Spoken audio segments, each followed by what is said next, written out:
Karena subuh yang paling berat. Kalau mau menengok orang munafik, tengok sholat subuhnya. Kalau ada orang tak sholat subuh, munafik itu.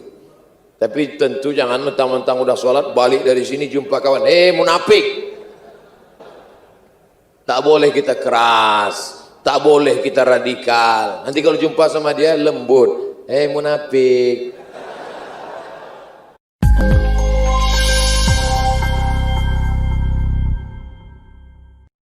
Bismillahirrahmanirrahim. Assalamualaikum warahmatullahi wabarakatuh.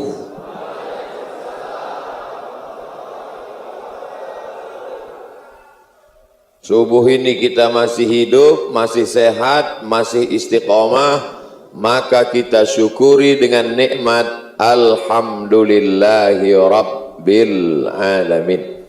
Berselawat kita kepada Rasulullah, mudah-mudahan kita semua mendapat syafaatnya. Maka kita ucapkan Allahumma salli ala Sayyidina Muhammad wa ala ali Sayyidina Muhammad. Anak raja memakai katun, katun dipakai berlesung pipi. Saya tak lagi berpantun, sudah dihabiskan ketua KNPI. Subuh ini hadir ustadz-ustadz kita, ulama-ulama kita, bahkan datang dari jauh dari Pontianak, Ustadz Luqmanul Hakim. Tak dapat saya sebutkan satu persatu, tuan-tuan guru, komunitas-komunitas, ada kawan-kawan, sahabat-sahabat dari pemuda Pancasila, ada pula bersama kita bikers subuhan, hadir pula bersama kita yang pakai peci merah. Masya Allah, takbir. Bapak-bapak polisi, TNI, Polri, tak dapat sebut satu persatu. Semua yang hadir ini dimuliakan Allah Subhanahu wa taala. Apa acara subuh tadi? Tausiah bersama Ustaz Abdul Somad ditaja oleh KNPI. Gimana rasanya? Masya Allah. Seumur hidup saya baru tadilah solat subuh 3 rakaat. Ini perlu dipahami dengan baik. Itu tadi namanya sujud tilawah. Nama ayatnya sajadah. Sujudnya tilawah. Innama yu'minu bi ayatina alladhina idza dzukiru biha kharru sujadan wa sabbahu bihamdi rabbihim wa hum la yastakbirun. Ketika dibacakan ayat-ayat Allah, mereka tidak sombong. Ketika imam mengatakan mereka tidak sombong, tidak ditunggu selesai solat, langsung dalam solat itu menunjukkan aku tidak sombong. Apa bukti tidak sombong? Langsung sujud. Allahu Akbar. Sajada wajhiya lilladzi khalaqahu wa sawwarahu wa syaqqa sam'ahu wa basarahu afidatahu fataba bihaulihi wa quwwatihi fatabarakallahu ahsanul khaliqin. Yang hafal, yang tak hafal diam aja. Mana tahu kawan di sebelah, takkan diintipnya mulut kita kan?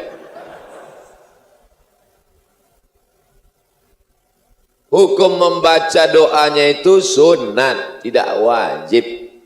Kalau saya baca subhana rabbiyal a'la, subhana rabbiyal a'la, subhana rabbiyal a'la wa bihamdih, sah. Andai tak baca sama sekali, mulut diam aja, sah. Cuma terlalu kali lah,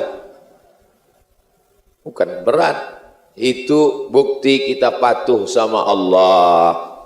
Kenapa selama ini masjid kami enggak ada sujud tilawah, Pak Ustaz?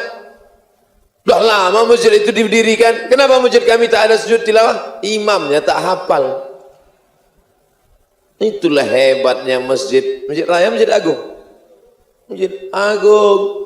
Rakaat pertama alif lam mim tanzilul kitab la raiba fihi min rabbil alamin. Rakaat kedua, kalau solat subuh Jumat itu Nabi baca hal ata 'alal insani hinum minad dahri lam yakun syai'an madhkura. Inna khalaqnal insana min nutfatin amsyajin nabtalihi faj'alnahu sami'an basira. Ustaz, kenapa imam itu tadi macam-macam nangis dia Pak Ustaz? Rabbana absarna, ya Allah, mata kami sudah melihat neraka. Wa sami'na, telinga kami sudah mendengar teriakan penghuni neraka. Farji'na na'mal salihah, balikkan lagi kami ke dunia, kami ingin beramal soleh, kami ingin iktikaf, kami ingin salat. Inna muqinun, kami yakin seyakin-yakinnya ketika membaca ayat itu tak tahan guru kita, ustadz kita membayangkan, maka saat itu meleleh air matanya. Imam menangis, sebagian makmum menangis juga. Selesai sholat, kau kenapa tadi nangis? Lama kali imam tu ayat, panjang kali ayatnya. Aku kalau kayak gini acara KNPI, tobat aku ikut lagi. Ini yang kita laksanakan, ini semuanya adalah amalan sunnah. Saya paham, saya tahu adik-adik, kawan-kawan, sahabat-sahabat semuanya capek, lelah, ngantuk. Karena tadi malam sudah hadir di sini sejak jam 2, betul? Jam 10. Oh, patutlah tinggal 5 watt lagi. Jam 10 udah hadir, tidur sebentar, tidur ayam, lalu kemudian bangun, muhasabah dengan Ustaz Luqman, lalu kemudian memikirkan dosa yang begitu banyak, maksiat selama ini, membaca Quran, berzikir, lalu kemudian azan subuh berkumandang, dan sekarang tausiah. Insya Allah tak lama, saya hanya menyampaikan 60 menit, macam biasa di mana-mana 60 menit saya sampaikan. Habis 60 menit ini nanti kalau ada pertanyaan saya jawab. Setelah itu ada kabar gembira, kita akan sarapan bersama di tempat masing-masing. Begitu saya bilang ada sarapan bersama, panitia langsung, wah kacau ini. Berapa piring lontong sayur nih di tempat masing-masing. Alhamdulillah. Mudah-mudahan kita semua diberikan kelapangan hati dan jiwa. Judul pengajian kita subuh ini, untuk apa sholat? Ente sholat tadi? Iya. Untuk apa ente sholat? Jangan kau macam-macam, masuk neraka jahanam nanti. Tapi setelah itu dia pulang berpikir dalam kepala, untuk apa ya sholatnya? Iya juga kata kawanku tadi, untuk apa sholatnya? Itu kawanku tak sholat sehat-sehat aja. Itu kawanku tak sholat rezekinya lancar. Aku begitu sholat selop hilang. Sholat besok elem hilang. Sholat lagi duit hilang. Apa gunanya sholat? Maka sholat ini adalah yang pertama. Sholat itu kebutuhan. Tapi jangan bicara ini di Malaysia. Malaysia tak boleh kebutuhan, keperluan. Ada kebutuhan perut, lapar, makan. Ada kebutuhan leher, haus, minum. Ada kebutuhan seksual, ingin menikah, nikahlah. Belum mampu, puasa sunat. Banyak-banyak berenang di laut, hilang hawa nafsu. Apalagi kalau agak ke tengah, kau hilang sekalian. Keperluan makan, makan, jangan sampai tak makan. Keperluan minum, minum, jangan sampai tak minum. Tapi ada satu keperluan, apa dia? Keperluan menyembah. Ada keperluan menyembah. Ini kalau tidak dipenuhi, orang akan menyembah yang tak layak disembah. Orang pagi makan lontong, makan mie lendir, makan nasi gurih, makan ayam penyet, makan bubur ayam. Kalau tidak diisi dengan makanan, nanti dia akan sarapan yang tidak memenuhi standar kesehatan. Begitu juga dengan minuman. Orang mesti diisi air tawar, air segar. Kalau diisi air laut, makin asin, makin haus, makin kurang, makin kering. Begitu juga tentang kebutuhan menyembah. Kalau tidak diarahkan, dalam naluri manusia ada meyakini namanya Tuhan, tapi dia tak tahu namanya siapa. Termasuk siapa yang punya teori gratifikasi pula, teori gravitasi, daya tarik bumi, siapa namanya itu? Mereka pun meyakini adanya Tuhan, tapi dia tak percaya pada agama. Orang-orang liberal sekuler itu dalam lubuk hatinya yang paling dalam, kalau dia sedang sakit, kalau dia sedang susah, kalau dia sedang depresi, dia meyakini ada Tuhan yang maha besar. Cuman untuk percaya agama, karena tokoh-tokoh agama, maka dia tidak lagi percaya agama. Apa kata mereka? Tuhan terlalu besar untuk diklaim oleh satu agama. Akhirnya mereka percaya Tuhan tapi tidak mau beragama. Makanya kalau ditanya siapa Tuhan ente? X. Tuhannya X. Kan parah kali kalau kita berdoa sama Tuhan, oh X. Datanglah Muhammad sallallahu alaihi wasallam, sayyidina wa maulana wa syafi'ina, diajarkannya nama Allah itu siapa? Walillahil asmaul husna.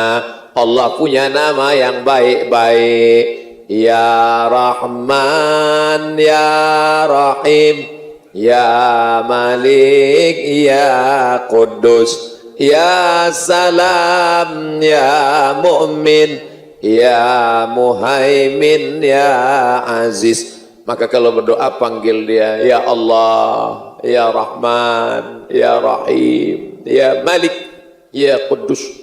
Ketika hati terasa sempit, panggil dia. Cara menyembahnya bagaimana? Cara menyembahnya pun diajarkan Nabi Muhammad sallallahu alaihi. Jangan nanti siang panas terik keluar, tatap mata ke langit, oh Tuhan. Atau pergi ke tengah laut, oh Tuhan.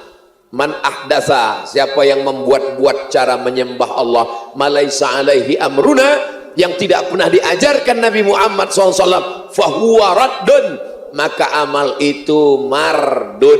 Kalau diterima makbul, kalau ditolak mardud. Cara menyembah Allah Nabi Muhammad yang mengajarkan. Angkat kedua tangan ke arah kiblat, katakan Allahu Akbar.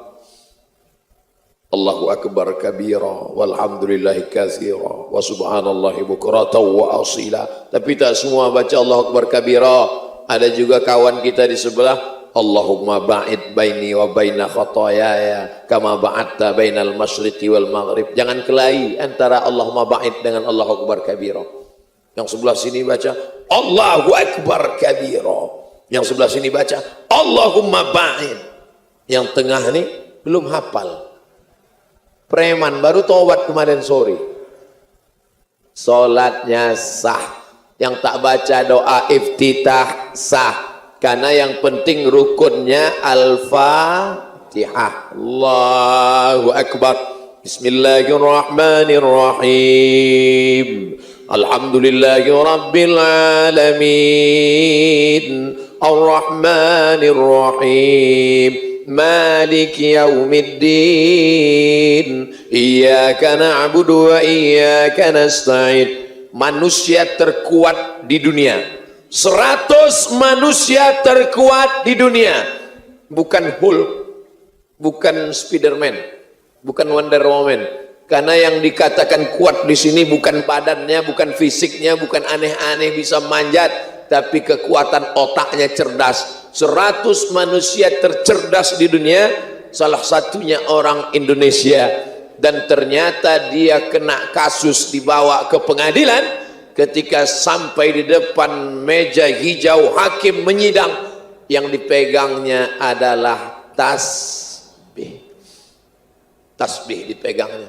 Mana kekuatan otakmu? Mana IP 4-mu? Mana ijazah MA, Master of Art, PhD, Doctor of Philosophy. Mana kekuatan, kehebatan? Hilang semuanya. Mana kecerdasan otak? Mana IQ yang tinggi? Hilang. Semuanya diadukan kepada Allah. Maka fungsi solat, untuk apa solat? Yang pertama adalah memenuhi kebutuhan spiritual. Makin besar kota, makin banyak tantangan, makin hebat kota metropolitan, metropolitan Jakarta, metropolitan Surabaya, metropolitan Medan. Kota terbesar nomor 1 di Indonesia, Jakarta. Nomor 2, Surabaya. Nomor 3, Medan, Sumatera Utara. Makin besar kota, makin banyak masalah, makin hebat tantangan, orang makin kehilangan ketenangan. Makanya orang-orang kota itu mencari ketenangan. Di mana dia cari ketenangan? Masuk ke diskotik, masuk ke night club, masuk macam-macam. Masuk ke diskotik tak juga tenang. Masuk ke night club tak juga tenang. Masuk karaoke tak juga tenang. Masuk lagu dangdut makin stres. Lagu metal makin suntuk. Makan pil anjing gila baru agak tenang sedikit. Sabu-sabu, narkoba, khamar, semuanya mencari ketenangan. Orang tak bisa tidur kena sakit. Orang tak bisa tidur itu sakit apa namanya? Insomnia. Tak bisa tidur. Jam 2 malam pun matanya berkedip-kedip. Kenapa? Terlalu banyak masalah dalam kepalanya. Tapi orang yang sholat hatinya tenang. Ustadz sedang ceramah pun tidur. Saking kan tenang. Nah, makanya kalau ada kawan kita tidur jangan kita marah. Berapa banyak orang barat makan pil tidur karena tak bisa tidur. Kawan kita bisa tidur, biarkan aja dia. Nanti udah bangun dia baru kita dengarkan MP3. Kalau kami tidur semua Pak Ustadz, tak apa-apa, asal kamera itu hidup. Saya biasa bicara sama kamera aja berdua, jamaah sekalian, dimanapun berada. Saudara yang dimuliakan Allah SWT. Jadi nanti kalau ada yang nanya, kenapa kau sholat? Aku sholat karena kebutuhan. Karena ada orang yang sholat karena keterpaksaan. Kenapa kau sholat? Sebetulnya aku malas sholat ini, tapi karena ketua PP sholat aku ikut juga lah. Segan lah, gimana lah, ketua udah sholat jadi terpaksa lah sholat. Lamanya lah pula sholat nih. Kau kenapa sholat? Aku sebetulnya malas sholat nih Pak Ustaz, tapi karena ketua KNPI udah sholat, ini nampaknya sekarang ini udah banyak yang jadi Taliban nih Ustaz. Ketua KNPI Taliban, ketua PP Taliban. La haula wa la quwata illa billah. Salat adalah kebutuhan. Maka orang yang tidak salat, dia pasti akan menyembah yang lain. Apa yang disembahnya? Nyi Blorong, sundil bolong, hantu setan, jembalang tanah.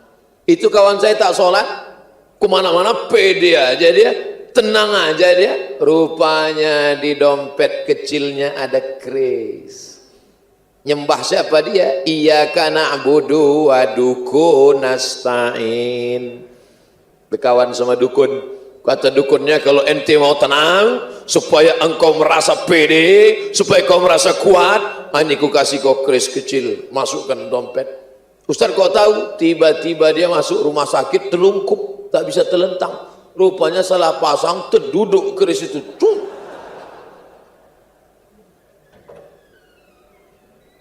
Ente kalau mau merasa tenang, merasa nyaman, anak-anak buah ente takut sama ente disegani orang. Oh ini pakai ini. Apa ini? Ini kumis tunggal harimau. Gimana Pak Dukun bisa dapat kumis harimau ini? Waktu kebakaran hutan kemarin, ada harimau mati. Dampak kumisnya nih. Ini kalau pakai kumis tunggal ini kita pede. Setan punya kerja. Kita tak ada bawa kumis tunggal, kita tak ada pakai batu cincin, kita tak ada pakai rantai, kita tak ada pakai gelang. Kalaupun ada yang pakai gelang, nggak ada magic-magicnya, nggak ada mistis-mistisnya, hanya sekedar hobi, tak apa-apa. Masalah batu cincin saya pun pakai batu, tapi tak ada meyakini sesuatu apa-apa. Ustadz karena sering ceramah-ceramah di depan tentara, di depan polisi, depan pejabat, Ustadz mesti pakai batu warna merah supaya aura merah Ustadz bangkit, nanti Ustadz berani. Kalau Ustadz pakai cincin warna merah, wajah Ustadz akan merah, biji mata Ustadz pun merah. Kalau masalah biji mata merah, ikan busuk pun merah. Lalu Ustadz berani ceramah di depan PP, di depan KNPI, di depan tentara, di depan polisi. Kekuatan Ustadz itu di mana? La haula wala quwata illa billah. Dalam sholat tadi sebelum menghadap Bapak Ibu di sini, saya sholat dulu di dalam. Allahu Akbar. Selesai sholat, ya Allah, aku akan menghadapi tentara, akan menghadapi polisi, akan menghadapi, kalau ansip tak apalah aku sebut ya Allah, akan menghadapi PP, akan menghadapi KNPI. Mereka itu hamba-hamba Engkau ya Allah, hati mereka dalam genggaman-Mu ya Allah, maka kuatkan aku ya Allah. La haula wala quwata illa billah. Bismillah tawakkaltu ala Allah wa'tasamtu billah. Naik ke atas bismillah. Adapun yang aksesoris ini tambahan aja. Sebetulnya PD-nya udah ada, cuman dengan pakai jaket KNPI ini bertambah PD gitu. Takbir. Jaket PP Pak Ustadz, udah. Kartu PP saya 2 biji. 1 dari Riau, 1 dari Medan, Sumatera Utara. Saudara yang dimuliakan Allah Subhanahu wa taala. Jadi nanti adik-adik anak-anak muda, jangan ikut sama dukun, jangan ikut sama penasehat spiritual, jangan ikut sama kekuatan apapun.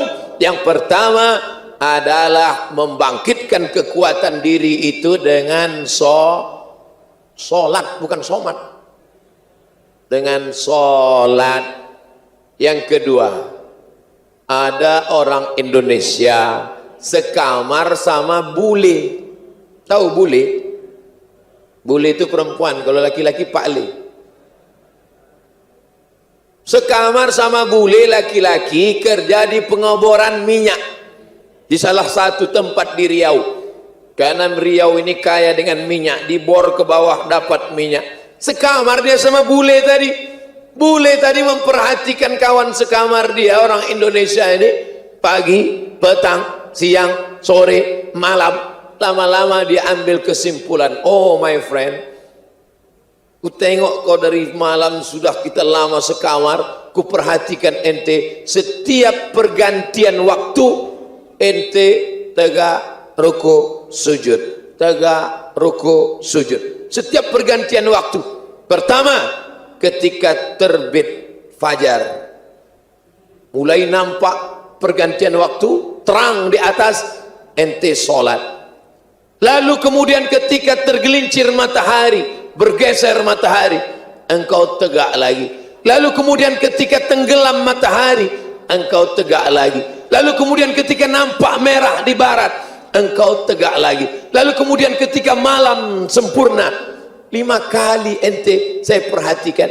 Rupanya orang Islam sendiri pun tak memperhatikan waktu sholatnya, justru orang luar Islam yang memperhatikan.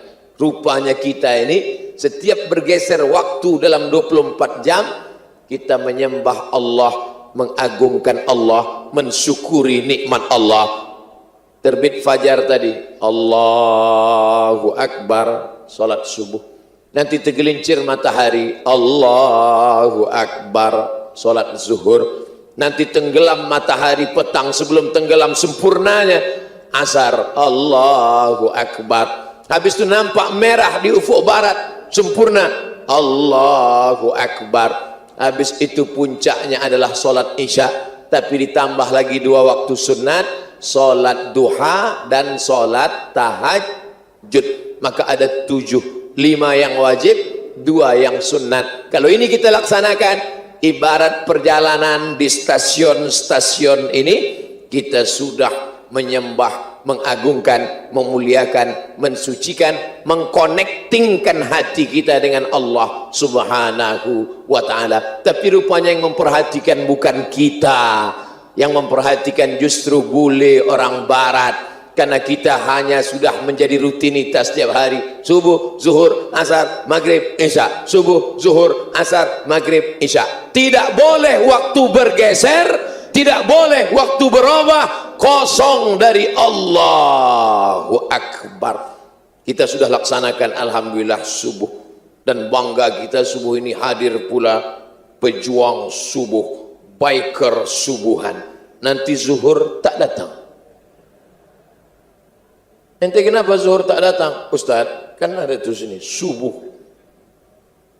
Sedangkan subuhnya saja datang, waktu yang paling berat subuh, melawan kantuk, melawan selimut, melawan tidur. Sedang subuh aja datang, apalagi zuhur. Begitu cara berpikirnya. Itulah mengapa yang ditulis di situ biker subuhan, karena subuh yang paling berat. Kalau mau menengok orang munafik, tengok sholat subuhnya. Kalau ada orang tak sholat subuh, munafik gitu.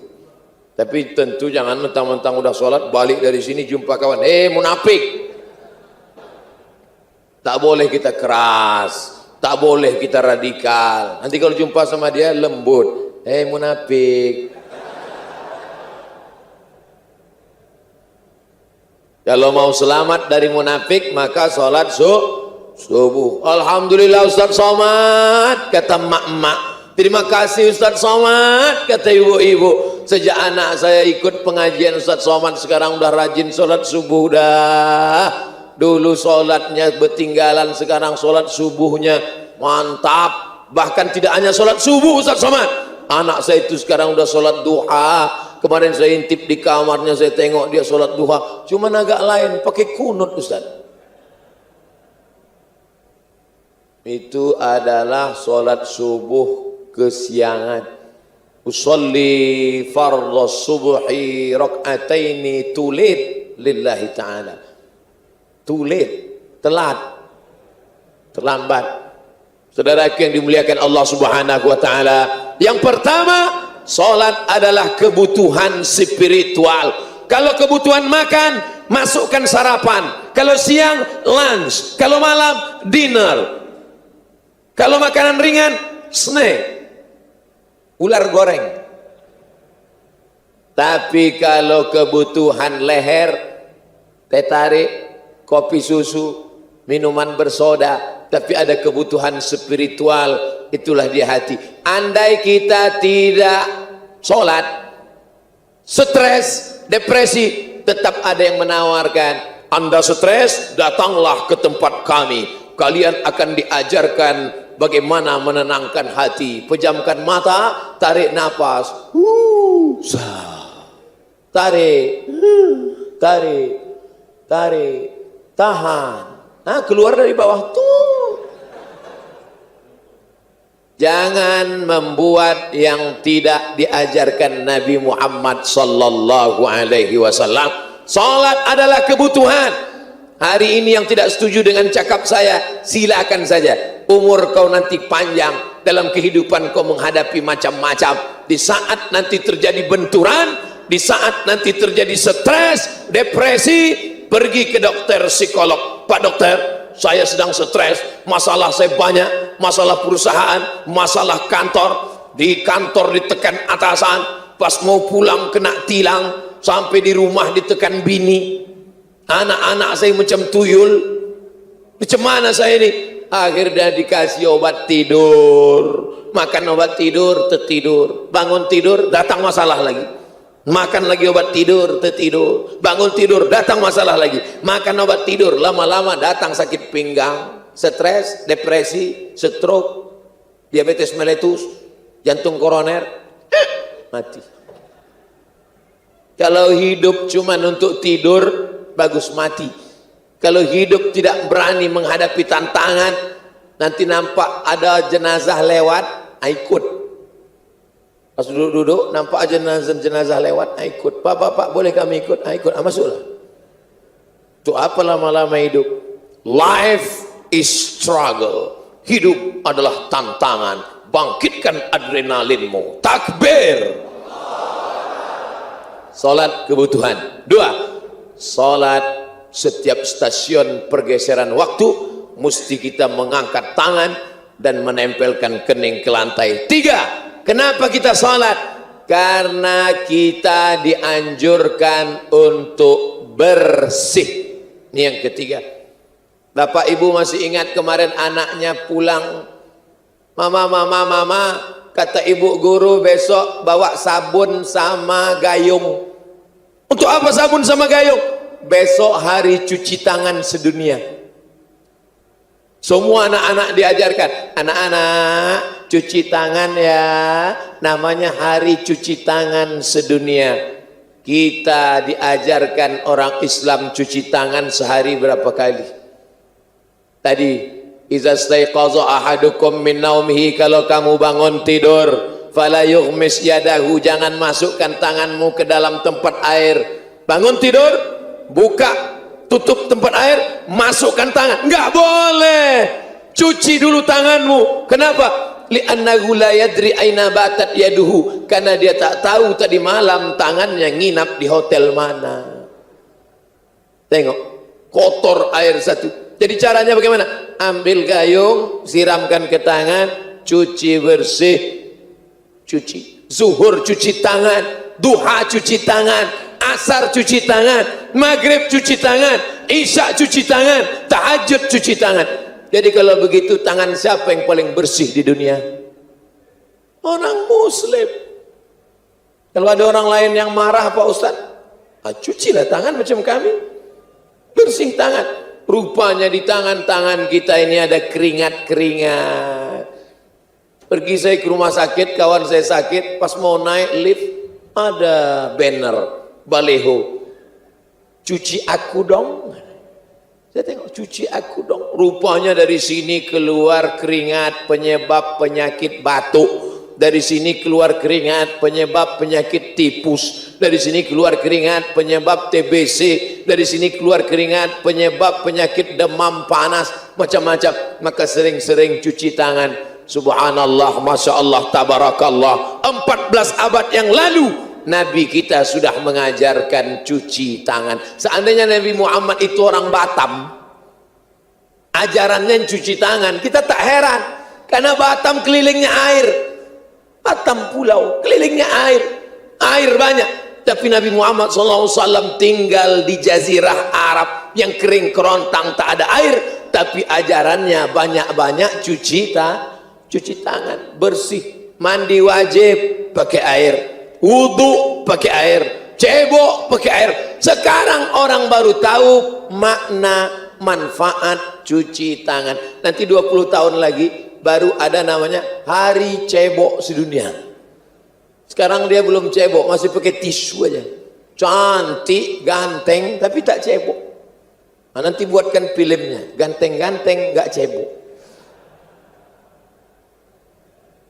Saudara yang dimuliakan Allah Subhanahu wa taala, saya lama membayangkan gimana lah rasanya tak cebok itu. Kita istinja, bersih, mandi wajib, gosok gigi.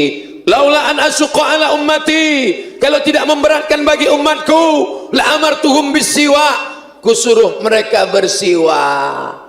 Sebelum sholat, apa kata imam? Luruskan shaf, luruskan shaf.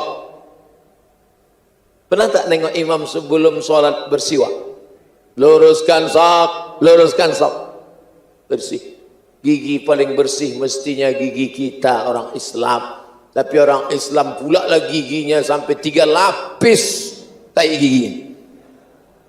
Na'udzubillah. Oleh sebab itu maka yang ketiga, salat yang pertama kebutuhan. Salat yang kedua adalah stasiun-stasiun menyembah Allah setiap pergeseran waktu. Salat yang ketiga adalah menjaga kebersihan. Air wuduk tidak masuk ke kuku kalau kuku panjang. Kuku panjang, air wuduk tak masuk. Makanya di sekolah ujung kuku diperiksa. Dulu waktu masih kecil, angkat semua. Tentang guru mukul pakai roll. Potong ya. Dulu kami gitu.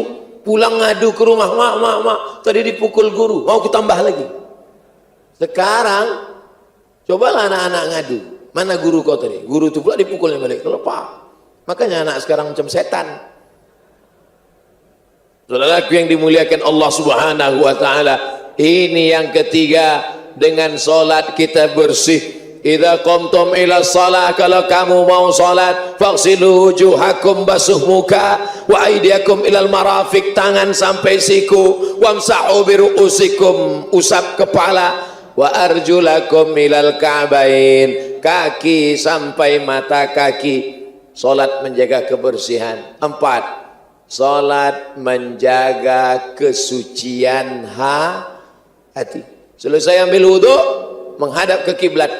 La ilaha illallah la syarikalah wa asyhadu anna Muhammadan abduhu wa rasuluh. Allahumma ja'alni minat tawabin. Jadikan aku orang yang bertaubat. Waj'alni minal mutatahhirin. Jadikan aku orang yang mensucikan hati. Waj'alni min ibadikas sholihin. Jadikan aku orang yang soleh. Tapi doanya di luar WC. Ini di bawah ini ada toilet tempat wudhu. Ada di situ lubang WC. Jangan berdoa kalau ada lubang WC. Menyebut nama Allah tak boleh, haram. Menyebut nama Allah sebelum masuk. Allahumma inni a'udzubika minal khubuthi wal khaba'is. Adapun sudah sampai di dalam mulut, diam saja. Kalau mau baca doa, diam. Setelah keluar baru asyhadu an la ilaha illallah syarikalah wa asyhadu anna Muhammadan abduhu wa rasuluh. Allahumma ja'alni minat tawwabin waj'alni minal mutatahhirin waj'alni min ibadikas sholihin. Kalau hafal, kalau tak hafal gerak-gerakkan itu. Apa yang kau baca tadi? Terserah aku lah, mulut-mulut aku. Kau tanya. Badannya bersih, hatinya suci, tak ada dengki, tak ada hasad. Apa itu hasad? Tak senang menengok orang lain dapat nikmat, itu hasad. Ada nengok orang lain dapat jaket baru dari KNPI, hasad. Tak senang. Ada orang lain nampak nikmatnya lebih besar, marah. Orang Islam hatinya harus bersih, hanifan, condong kepada kebenaran, musliman, hanya berserah diri kepada Allah subhanahu wa ta'ala. Ini yang keempat. Sampai berapa nih Pak Ustadz? Terserah saya lah, saya yang ceramah. Pokoknya 60 menit. Tadi saya mulai jam 5, jam 4, jam berapa ini? Tadi saya mulai jam 5.20, sekarang jam 5.56. Ceramah saya akan selesai dalam jam 6.20. Sabar-sabar aja lah. Keluar pun kalian, saudaraku, keluar pun sekarang tak ada juga gunanya, karena motor payah parkir keluar dalam.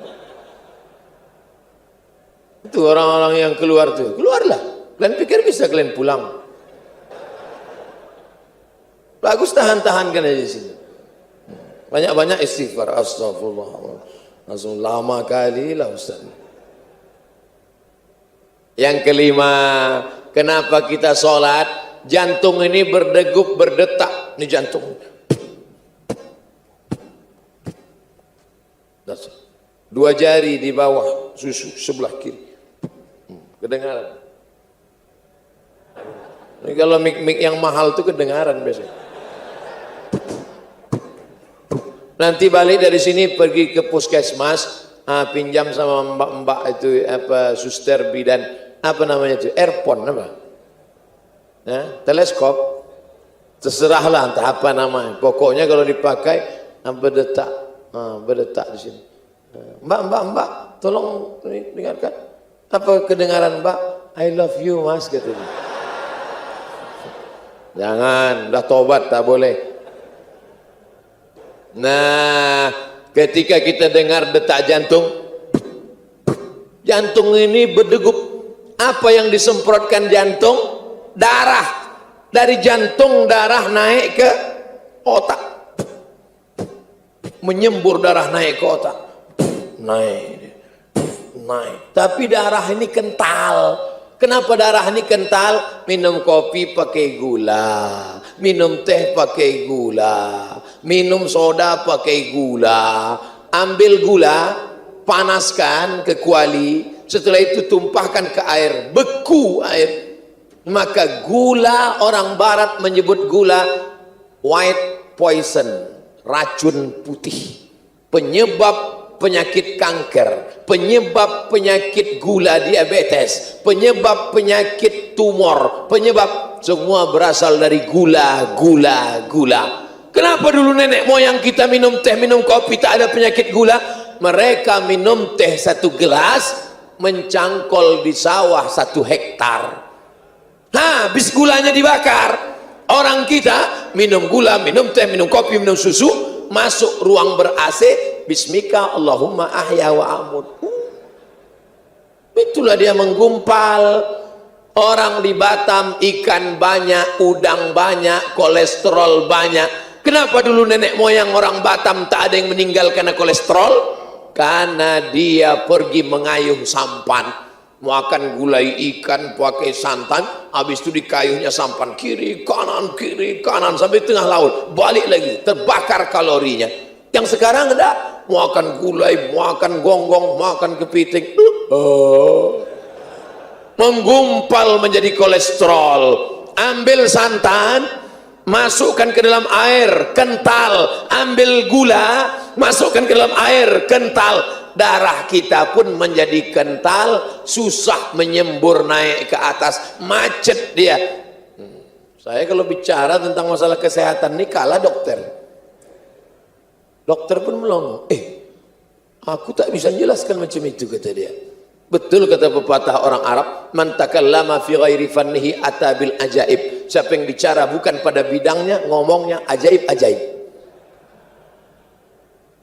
Kalau saya yang bicara, adik-adik tak percaya. Tapi kalau dokter yang berbicara tentang masalah ini, tapi penjelasannya lebih kurang macam itu. Mereka kurang, saya lebih. Payah jantung ini menyembur, menaikkan oksigen. Kalau oksigen kurang naik ke otak, itulah dia kena stroke ringan, nama-nama stroke berat, lama-lama stroke betul, lama-lama mati badan sebelah. Na'udzubillah, mudah-mudahan kita sehat semuanya. Kenapa kita ini sehat-sehat? Karena jantung kita terbantu dengan sujud, turunnya darah ke otak. Allahu Akbar. Subhana rabbiyal a'la wa bihamdi, subhana rabbiyal a'la wa bihamdi. Merah muka habis sujud. Makanya banyak orang muka pucat. Kenapa? Darahnya tak pernah ke muka. Sering dia sholat Pak Ustaz, kenapa mukanya tak sampai, darahnya tak sampai ke muka? Belum darah mau turun, udah bangkit lagi. Allahu Akbar, sami Allah, Allah. Kata darah, sebentar lah aku mau turun, kejap aja.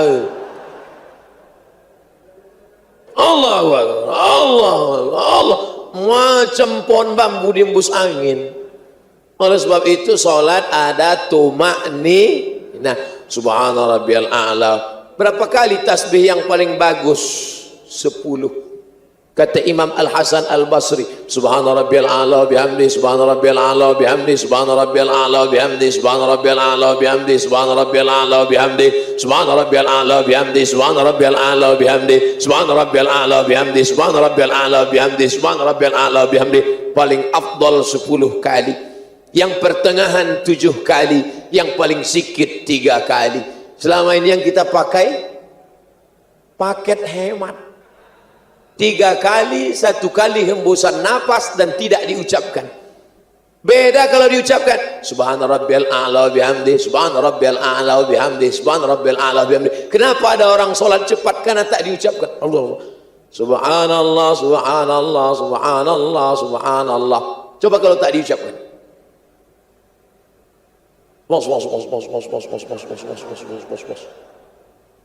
Makanya kalau sholat itu mulut bergerak. Ya Rasulullah, ya Habab, kau pernah sholat dengan Nabi? Pernah. Pernah nengok Nabi sholat? Pernah. Nabi itu kalau sholat mulutnya bergerak apa diam? Bergerak. Nabi itu kalau sholat mulutnya bergerak. Bismillahirrahmanirrahim. Alhamdulillah. Ar-Rahman. Ini banyak orang sholat diam aja. Allahu Akbar.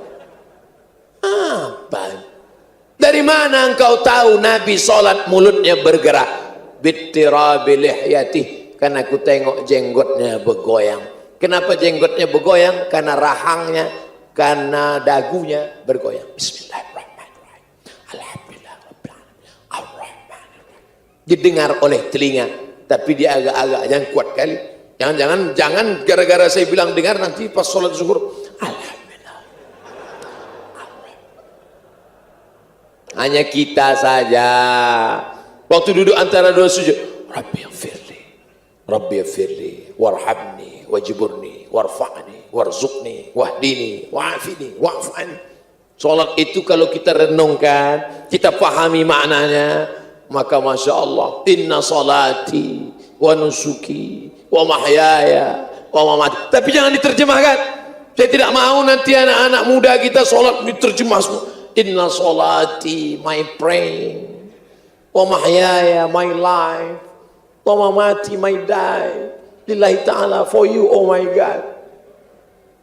Cukup hanya kita dengan Allah subhanahu wa ta'ala. Salat adalah kesehatan. Tapi niatnya salat tetap usolli fardhu zuhri arba'a raka'atin adaan ma'muman lillahi. Saya tak mau salat, aku salat zuhur karena Allah sekaligus untuk kesehatan. Kesehatan dalam salat itu bonusnya. Mohon maaf saya belakang. Assalamualaikum warahmatullahi. Assalamualaikum warahmatullahi. Ustaz Somad, ya Pak Dokter, kita kalau salam itu gimana Ustaz? Kata sahabat yang jadi makmum, ketika kami salat kami melihat bayadha ibtaihi, putih pipi Nabi. Ketika salam nampak pipi Nabi. Jadi salam itu bukan sekedar, banyak orang salam sekedar Assalamualaikum, Assalamualaikum. Nampak putih pipi Nabi. Assalamualaikum warahmatullahi. Assalamualaikum warahmatullahi. Rupanya menggerakkan leher, pengapuran tulang leher, kulit kerang, banyak di Batam kulit kerang, masuk ke bawah tanah. Ketika tanah digali, kulit kerang rapuh. Macam ada orang kena penyakit pengapuran tulang leher. Tulang lehernya macam kapur, rapuh. Cara menyobatinya bagaimana? Itulah maka menggerak-gerakkan leher. Kantor-kantor dinas di Batam senamnya hari apa? Hari Jumat. Jumat pagi. Teng, teng, teng, teng, teng. Tapi banyak pegawai-pegawai ASN kalau sudah senam, lehernya tak bergerak, biji matanya dia bergerak menengok instruktur di depan. Ini bukan makin sehat, makin kotor otak. Oleh sebab itu maka di kantor-kantor itu kita anjurkan instrukturnya laki-laki, bukan perempuan yang pakai celana sempit menjerit bapak-bapak itu di belakang menengok. Karena ini bukan membuat orang makin sehat tapi makin sakit. Oleh sebab itu maka berapa kali orang Islam menggerakkan leher? Tahiyatul masjid 2, qabliyah subuh 2, salat subuh 2, salat duha 2, qabliyah zuhur, salat zuhur, ba'diyah zuhur, qabliyah asar, salat asar, qabliyah maghrib, salat maghrib, ba'diyah maghrib, qabliyah isya, salat isya, ba'diyah isya, tahajud 8 rakaat, tambah witir, belum lagi salat hajat, belum lagi salat wudu. Leher yang paling sehat mestinya adalah leher orang 1, 2, 3, 4. Makanya tak ada yang lehernya pakai selasiban kan? Saudara yang dimuliakan Allah Subhanahu wa taala, salat mendidik kita yang keenam, on time, tepat waktu. Andai Abdul Somad terlambat tadi, apakah ditunggu? Tidak, lanjut saja. Ustaz Somad belum datang, kita salat aja dulu. Nanti dia terlambat, dia salat di sana. Tidak ada salat ditunda hanya karena keterlambatan manusia. Dididik on time. Jadi kalau hari ini kita diajarkan disiplin, nanti hari Jumat tiba-tiba khotib terlambat karena khotib belum datang, maka pengurus mengangkat salah satu khotib, khotib naik ke atas. Assalamualaikum warahmatullahi wabarakatuh. Waalaikumsalam. Allahu akbar, Allahu akbar. Khotib tidak digantikan. Terlambat padahal hanya mencari tempat parkir. Makanya buatkanlah tempat parkir khusus ustad. Ini pula ustad tak dikasih tempat parkir. Ustad nyindir, enggak. Parkir saya ada tadi di situ, disediakan. Saudara yang dimuliakan Allah Subhanahu wa taala, manfaat yang keenam adalah bagaimana orang on time. Di Batam tak ada jam dinding yang menunjukkan waktu sholat. Waktu sholat mesti ada 7. Subuh, zuhur, asar, maghrib, isya, imsak, syuruk. Kalau sudah syuruk terbit matahari, habis waktu sholat. Oh, itu dia jamnya. 1, 2, 3, 4, 5, 6, 7. Subuh, zuhur, asar, maghrib, isya, imsak, syuruk. Tolong tengokkan syuruk jam berapa, Dinda?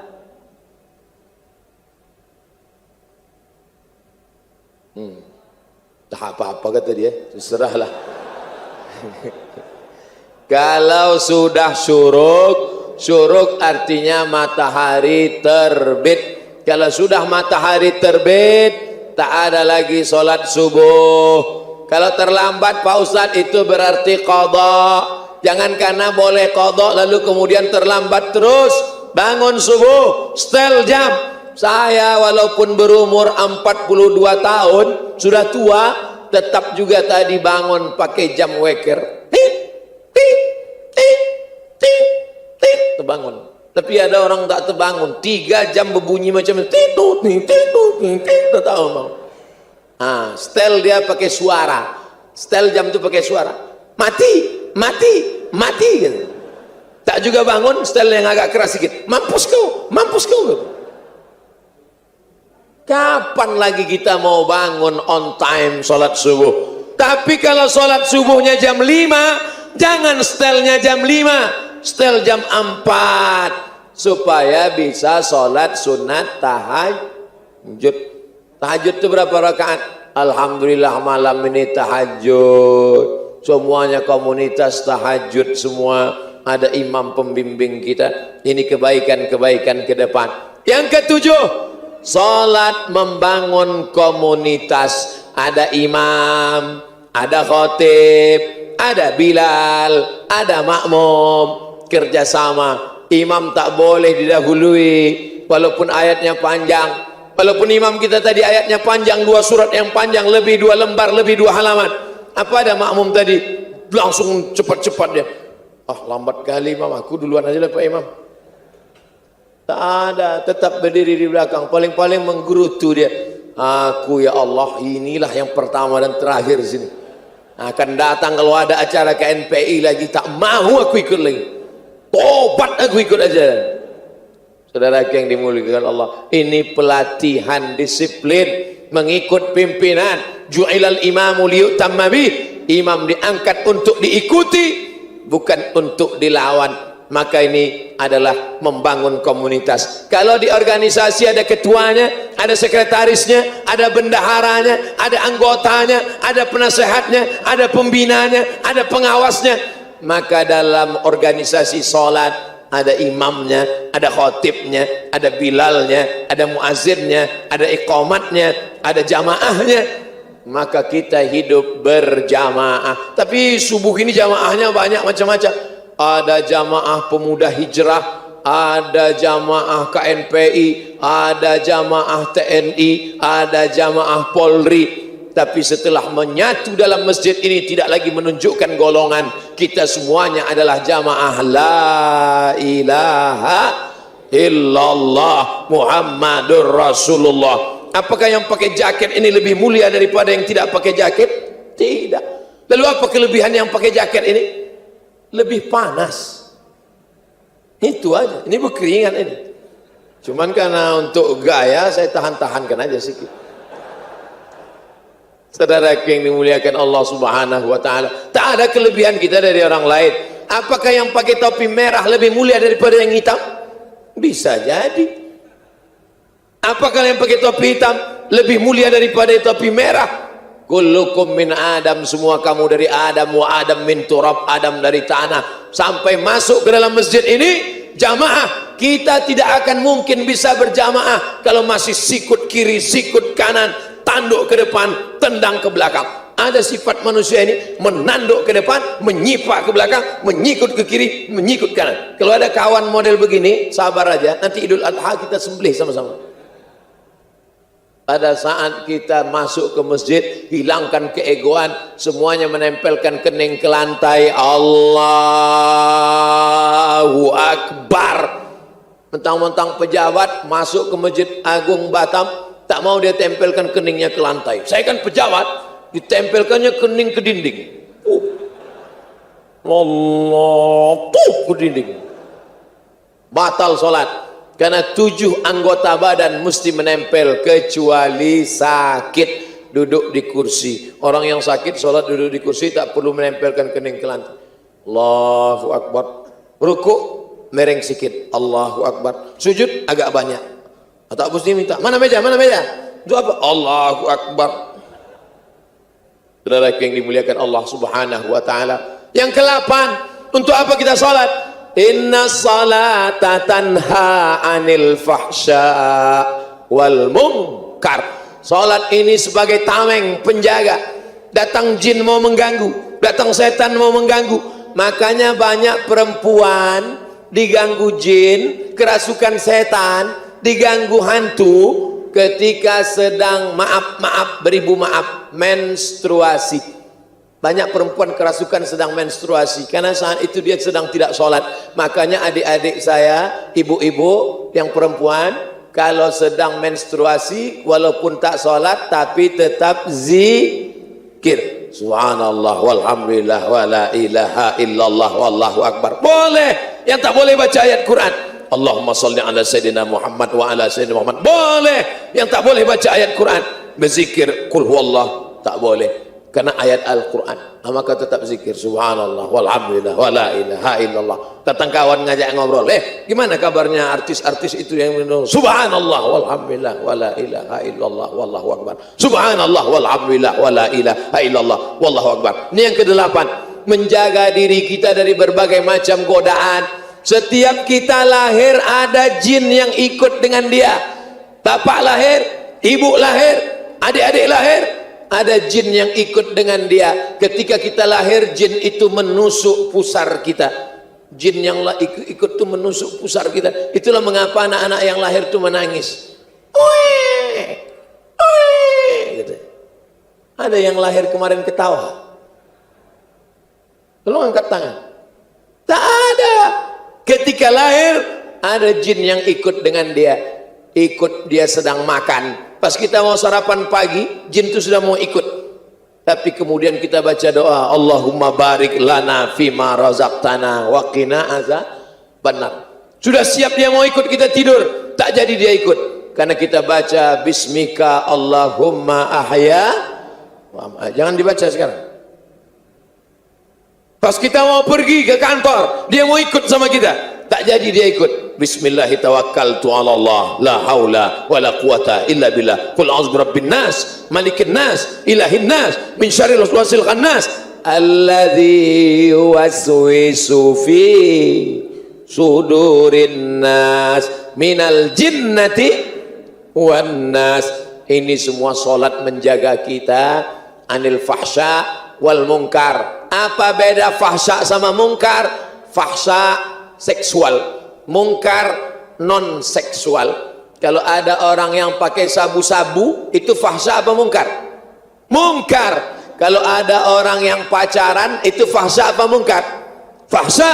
Karena kejahatan terbagi dua. Satu kejahatan seksual, tapi ada orang pacaran sama perempuan tak mau, pakai sabu-sabu pun tak mau, geng motor nggak ikut, tapi homo. Ini masuk kemana ini? Fahsya, kejahatan kelamin. Oleh sebab itu maka sholat menjaga menjadi tameng.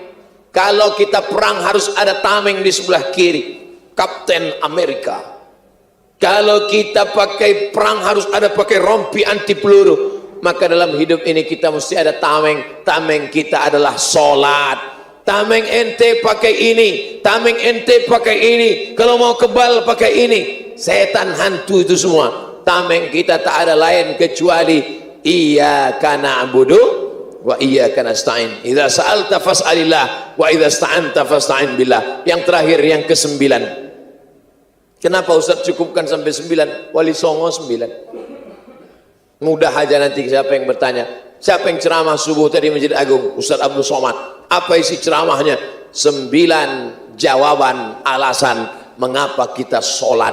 Apa aja yang 9 itu? Aku tak ingat, tapi bisa kau tonton di channel Ustadz Abdul Somad Official. Jangan lupa subscribe, like, and share. Yang ke-9, kita ini manusia yang lemah, selalu minta tolong sama orang.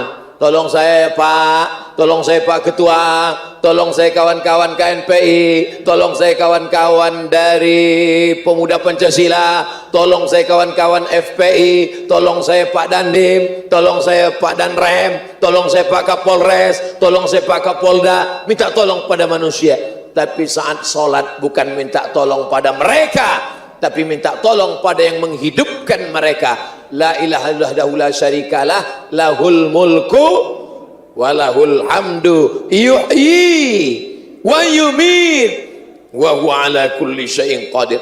Makanya selesai salat, la ilaha illallah la syarikalah, lahul mulku wa lahul hamdu, yuhyi wa yumit wa huwa ala kulli syai'in qadir. La ilaha illallah la syarikalah, lahul mulku wa lahul hamdu, yuhyi wa yumit wa huwa ala kulli syai'in qadir. Itulah 9 renungan mengapa kita sholat. Jadi nanti setelah kita pulang, kalau ditanya orang, kenapa ente sholat? 9 bro. Apa yang 9? Tunggu ku cari dulu ceramah mana Ustaz Somad. Tinggal dibuka Ustaz Somad Masjid Agung Batam, 9 alasan kalau ditanya orang mengapa sholat. Setelah mendengar tausiah ini, keberhasilan tausiah bukan karena jamaah yang ramai sampai ke atas. Keberhasilan tausiah adalah berubah yang tadi sebelumnya tak sholat menjadi sholat. Mudah-mudahan kita orang yang istiqomah sholat insyaallah. Lama betul 6.20 nih. Berhenti dia di 19. Semoga kabut asap tidak menjadi penghalang untuk menciarkan agama Islam di bumi Melayu. Tidak. Siapa yang bilang kabut asap menghalangi saya? Tak ada. Cuman tak jadi aja ke Anambas.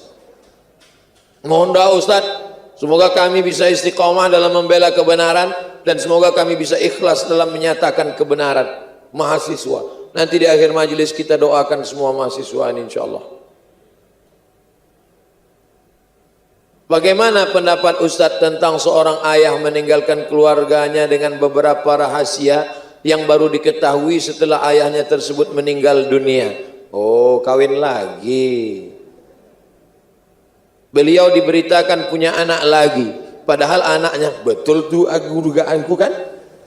Padahal anaknya yang sudah diketahui ada 6 orang. Apakah pembagian hartanya juga harus diikuti dari anak hasil istri barunya itu? Ya. Karena nikahnya sah, nikah dia di luar kota. Papa mau kemana Pak? Tugas luar kota. Papa kemana Pak? Ada SPP di keluar kota. Rupanya memang dapat tugas bini baru di luar kota. Setelah meninggal baru ketahuan anaknya 2 di sana. Hai istri pertama, jangan sampai tak kau bagi harta warisan, kau pegang kunci kamar, kau pegang duit surat tanah, kau sudah makan haram. Sakit hatimu, marah, tapi ingat nikah dia sah, nikahnya sah karena cukup rukun dan syarat. Maka harta warisan mesti dibagi. Anak pertama, istri pertama 6, anak dari istri kedua, maka harta warisan dibagi untuk istri 1/8 kalau ada anak. Kalau tak ada anak 1/4. Jadi kalau uang itu 1 M, 1 miliar, berapa dapat jatah istri? 125 juta. Itulah kenapa istri itu marah, karena kalau 2, 125 bagi 2. Kalau 4, sedikit kali ya.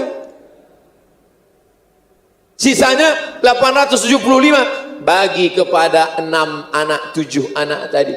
Lidzakari mislu hazil unsayain. Anak laki-laki dapat 2 kali bagian anak perempuan. Jangan kalian makan harta mereka. Di situ ada istrinya, di situ ada anak-anaknya. Walaupun secara hukum kalau dibawa ke pengadilan akan kalah mereka, karena mereka tak punya surat, karena nikahnya nikah siri. Tapi ingat, di hadapan Allah kita sudah memakan duit orang lain, zalim, aniaya. Na'udzubillah.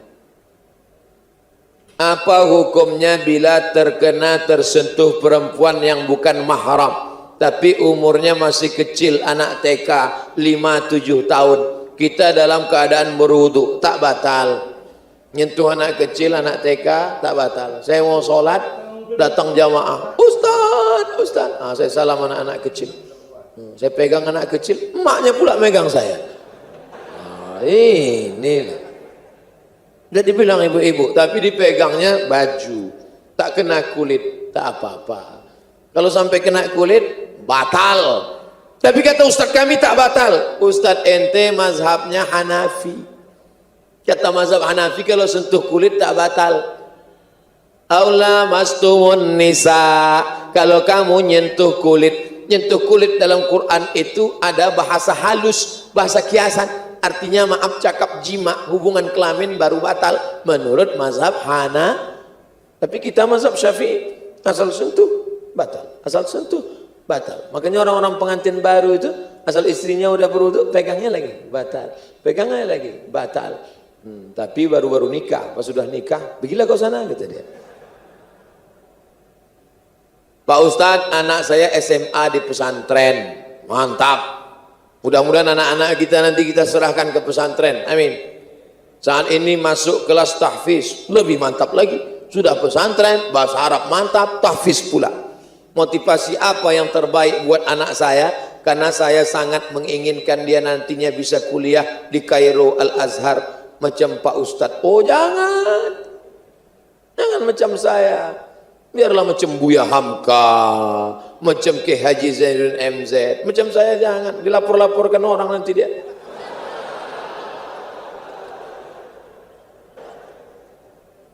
Yang pertama, anakku, harimau mati meninggalkan belang, gajah mati meninggalkan gading, manusia mati meninggalkan nama. Oleh sebab itu maka kau tinggalkan nama baik atau nama buruk, cetak dari sekarang. Cetak nama baik atau nama buruk. Ustaz Somad meninggalkan nama, ini Abdul Somad, LCMA, KNPI. Yang kedua, terbanglah kau sejauh mata memandang, di hari petang kau akan kembali pulang ke Batam, pulang ke Kepri. Liunziru qawmahum, memberikan peringatan seperti kami dulu belajar di Al-Azhar Mesir. Pulang ke Batam, ada Ustadz Haruna Hasim di Masjid Jabal Arafah, LC dari Mesir. Pulang ke Batam, hadir pula bersama kita hari ini Al-Mukarram Ustadz Mar Safwan, kembali kemari menyegarkan umat bersama anak-anak muda. Ada program beliau namanya program apa? Subuh Pejuang Subuh Nongsa, PSN. PNS kalau ikut PSN mantap. Dunia dapat, akhirat dapat. Udahlah tak PNS, tak PSN pula, neraka jahanam.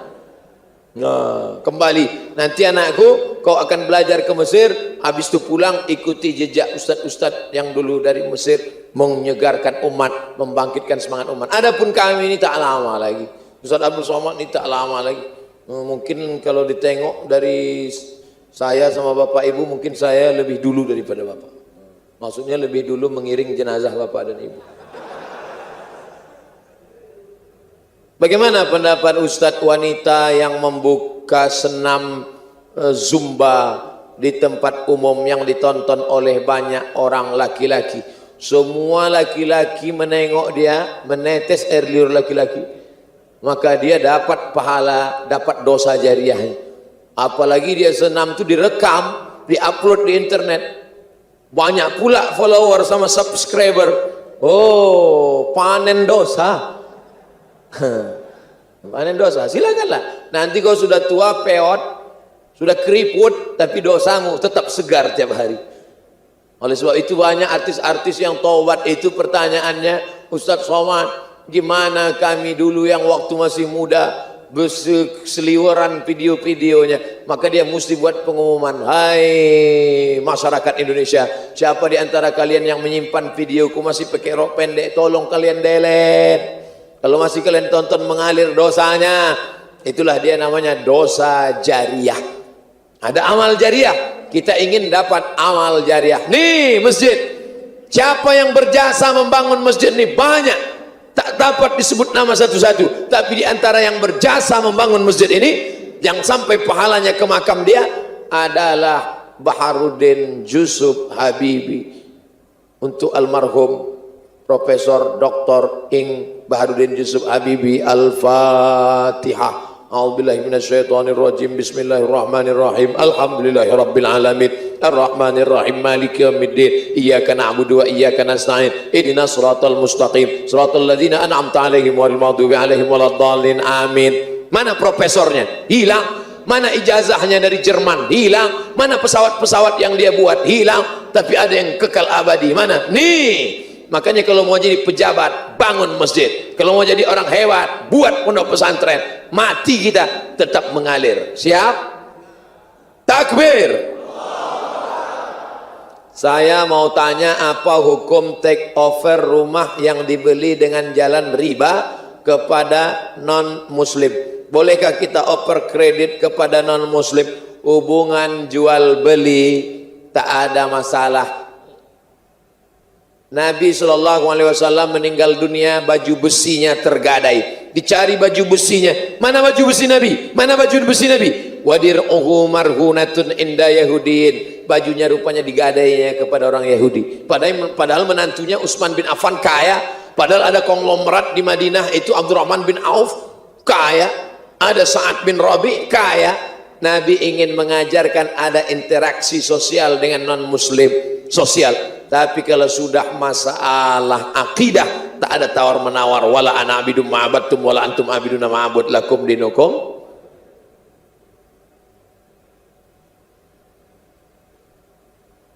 Kemudian Ustadz, kenapa tiba-tiba kemudian ini? Saya pernah dengar ceramah mengatakan Allah tidak membutuhkan tempat. Sedangkan di ayat kursi itu senantiasa kursi Allah meliputi langit dan bumi. Allah punya kursi, jangan kau bayangkan Allah duduk di atas kursi macam Abdul Somad duduk di sini. Ar-Rahman 'alal 'arsy istawa. Allah duduk di atas kursi macam Abdul Somad duduk. Siapa yang meyakini Allah duduk di atas kursi macam Abdul Somad duduk begini? Kafir. Karena bertentangan dengan dua ayat. Satu, walam yakul lahu kufuwan ahad. Dua, laisa kamislihi syai'un. Allah duduk di atas aras. Lalu kemudian malam-malam dia turun. Karena Allah turun sepertiga malam. Turun dia, habis itu naik lagi. Turun dia, naik. Itu Tuhan apa teh sariwangi? Naik turun, naik turun. Ada-ada aja orang ini. Makna Allah duduk di atas aras, Allah bersemayam di atas aras, artinya Allah Maha Kuasa. Itu artinya. Bapak Gubernur duduk di atas singgasana 2 periode. Apa duduk aja dia di atas kursi 2 periode? Duduk aja dia. Apa makna duduk di atas singgasana itu? Berkuasa. Itu artinya. Abdul Somad dengan bangganya duduk di atas kursi, berkuasa dia. Ini duduk di atas kursi tinggi ini rasa-rasa macam Fir'aun rasanya.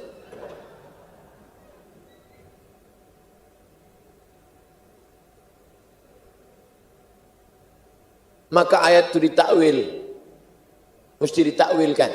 Karena kalau tidak dia akan masuk dalam mujassimah, menjisimkan Allah Subhanahu wa taala.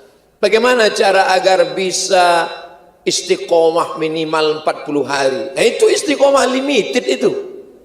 Istiqomah ini tak ada hitung-hitung 40 hari. Allahumma khtim lana bihusnil khatimah. Tapi hadis tentang 40 hari sahih. Siapa yang sholat berjamaah tak tinggal takbiratul ihram 40 hari 40 malam. Siapa yang istiqomah sholat berjamaah ada 40 hari 40 malam, ada satu lagi 40 kali sholat. Kalau 40 kali sholat berarti 8 hari. Itu makanya di Madinah ada namanya arba'in. Aja istiqomah, lawan. Malas-malas itu dilawan. Ingat, kau akan mati. Istri kau tinggal, harta kau tinggal, semua tinggal. Yang akan kau bawa cuma sholat. Bangun, bangkit, bangkit, fa'anzir, beri peringatan. Ajak kawan-kawan, sholat. Kalau tak dilawan tak bisa. Yang punya kekuasaan tuh. Kemarin saya tausiah di LP.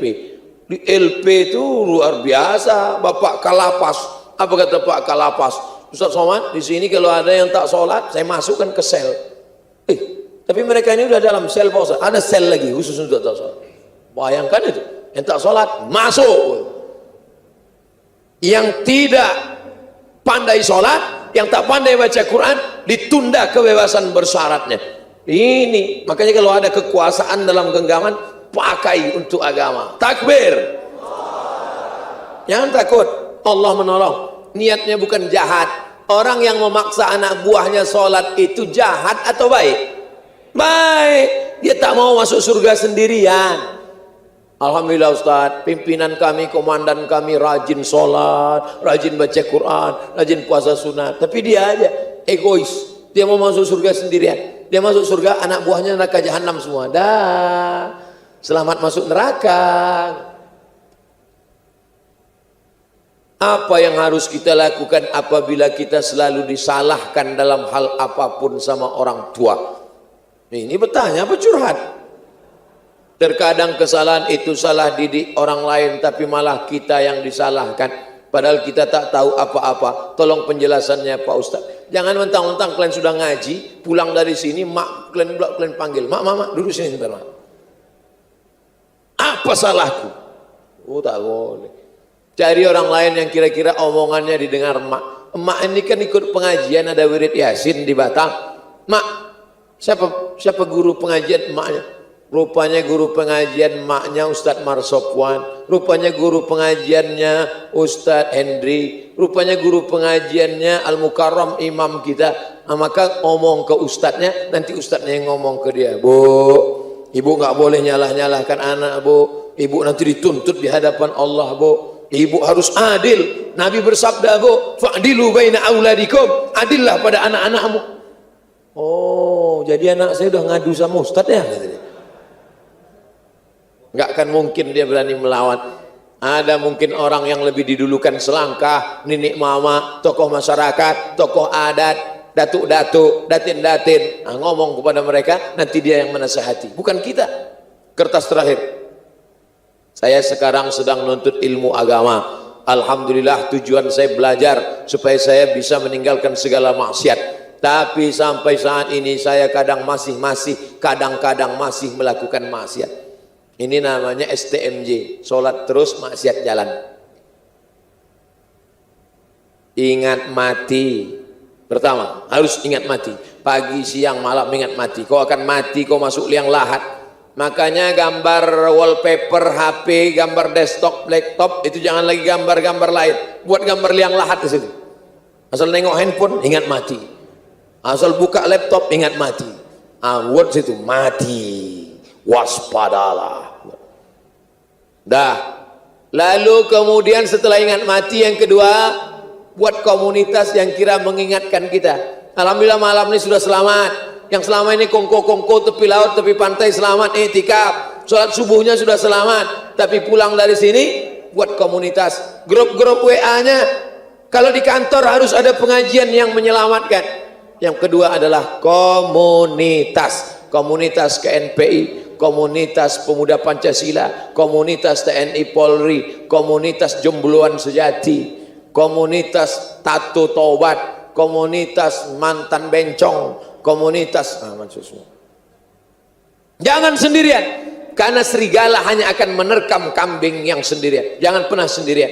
Yang ketiga, ini yang paling penting, ngaji. Datang Buya Yahya ngaji. Datang Ustadz Kazim dari Malaysia hari ini. Ustadz Kazim datang ngaji. Pokoknya jangan berhenti ngaji. Siapapun ustadznya datang ngaji. Karena kalau berhenti pengajian, iman lemah. Kita semangat karena sarapan, karena makan. Tapi iman lemah. Sarapannya adalah ngaji. Zikir, ngaji.